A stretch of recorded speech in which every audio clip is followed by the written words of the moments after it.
Today we are going to make white chole ki sabji, chickpea sabji. To start making that, I'll first of all turn on the heat on a high medium.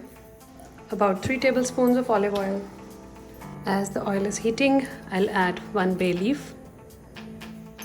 Now we'll add cumin seeds. Since the cumin seeds are sizzling, we will also add chopped garlic,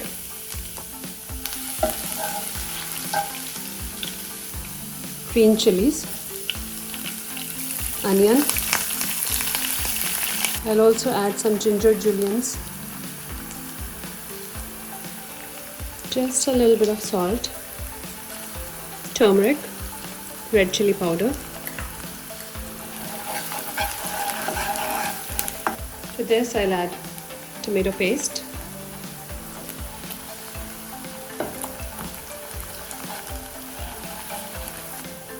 we'll add green bell pepper.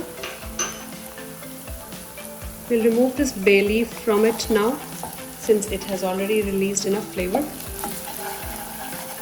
Now we'll add garam masala, and here we have boiled chickpeas.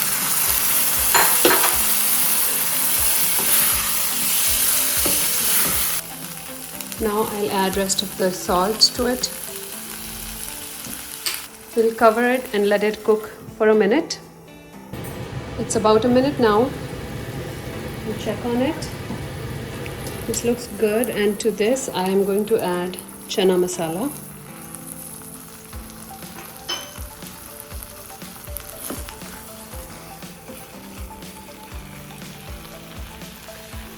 So white chana sabji or Channa Masala, whatever you want to call it, or chickpea masala is ready, and you can serve it with naan, paratha, chapati, or whatever you like.